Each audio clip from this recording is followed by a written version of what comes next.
Salut la team et bienvenue dans ce nouveau tutoriel. Aujourd'hui, je vais vous présenter 8 astuces qui vont vous permettre tout simplement d'améliorer vos résultats de recherche sur Google. Et à la fin de cette vidéo, je vais vous présenter un tout petit bonus qui vous aidera également à améliorer votre expérience sur Google. Mais déjà, si vous me découvrez à travers cette vidéo, je vous invite déjà à vous abonner à la chaîne et activer la cloche de notification pour ne rien rater de nos prochaines astuces.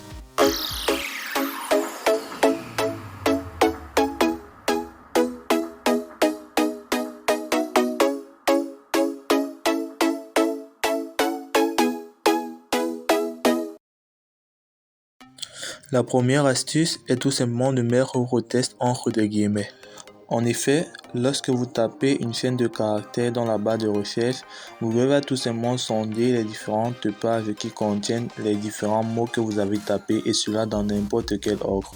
Lorsque vous mettez donc les guillemets ou mettez vos mots entre guillemets, Google va tout simplement rechercher dans l'ordre donné. Donc par exemple, si vous tapez VPH YouTube sans guillemets, Google va tout simplement rechercher le mot VPH dans toutes ces pages et également le mot YouTube et vous affichez les résultats trouvés. Mais lorsque vous mettez entre guillemets, ça va rechercher le mot VPH YouTube, les deux.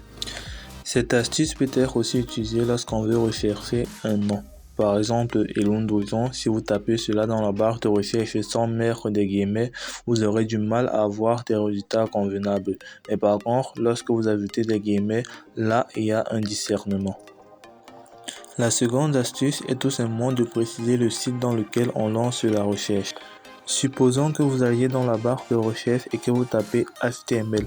Là, Google va sonder toutes les pages qui présentent ce mot et vont vous l'afficher. Maintenant, si vous désirez lancer la recherche dans un site en particulier, comment vous allez procéder? Vous allez tout simplement mettre le nom du site suivi de 2 points et du terme à rechercher. La troisième astuce est tout simplement de préciser le type de fichier que l'on souhaite rechercher. Supposons que je veux rechercher des livres PDF qui me parlent du HTML. Donc là, pour avoir plus de précision, je vais mettre un file type de .pdf suivi du mot-clé à rechercher HTML. De cette façon, tous les résultats qui vont apparaître seront tout simplement des PDF. De façon générale, il vous suffira de mettre file type de point suivi de l'extension du fichier à rechercher. Par exemple, pour rechercher tous les fichiers .doc qui parlent de HTML, on écrira file type de .doc HTML. La quatrième astuce est tout simplement une recherche d'image inversée. Et généralement, lorsqu'on effectue une recherche sur Google, on tape du texte et on nous affiche des résultats. Mais avec la recherche d'image inversée, vous quitterez d'une photo pour arriver en fait à un résultat. Donc si vous avez une photo qui est stockée dans votre galerie, vous la prenez et Google vous présentera des résultats similaires à la photo que vous avez passée. Pour donc effectuer une recherche d'image inversée, vous allez tout simplement taper dans la barre de recherche image.google.com et sur le site là où vous allez vous diriger, vous allez taper la version pour ordinateur. Une fois que c'est sélectionné, vous allez tout simplement cliquer sur l'appareil photo et là vous sélectionnez l'image dont vous voulez faire la recherche.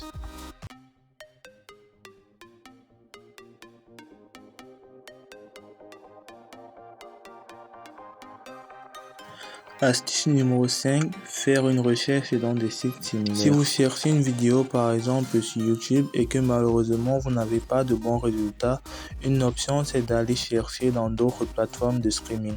Et pour avoir accès à cela, vous pouvez utiliser tout simplement le mot-clé Relate pour tout simplement voir toutes les plateformes qui sont similaires à YouTube et ainsi effectuer vos recherches dedans. De façon générale, on écrira tout simplement Relate nom du site.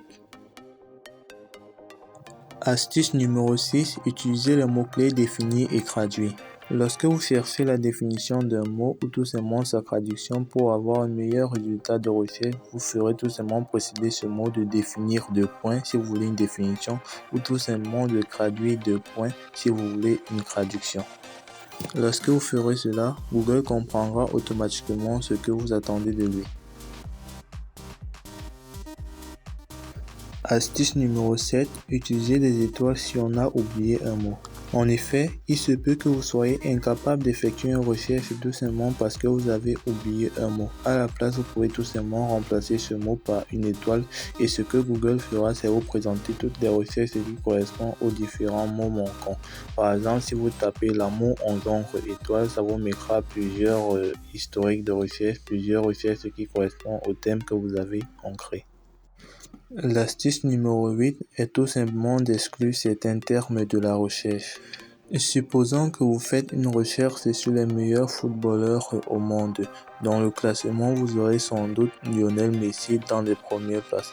Mais supposons que vous voulez un classement sans Lionel Messi, Cristiano Ronaldo ou autres joueurs assez célèbres. Vous allez tout simplement utiliser un moins pour tout simplement supprimer ces personnes-là de la recherche.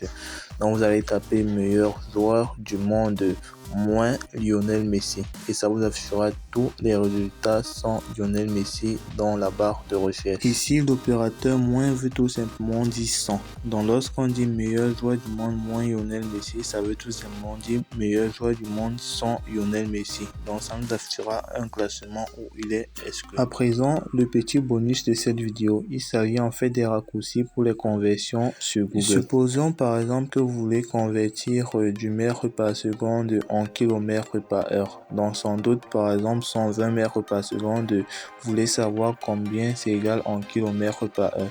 Vous allez tout simplement écrire dans la barre de recherche 120 mètres par seconde égale kilomètres par heure et la conversion sera effectuée automatiquement. De même, si vous écrivez par exemple 120 mètres égale kilomètre, ça va convertir automatiquement en kilomètres. Donc ceci en fait c'est un raccourci pour les conversions. Cette astuce vous permettra de gagner tout simplement du temps lorsque vous irez sur Google et ça vous permettra également d'améliorer votre expérience. Sur ce, je vous félicite d'être arrivé au bout de cette vidéo et je vous demande s'il vous plaît de lâcher un max de pouces bleus. Surtout, n'hésitez pas à vous abonner à la chaîne et activer la cloche de notification pour ne rien rater de nos prochaines astuces.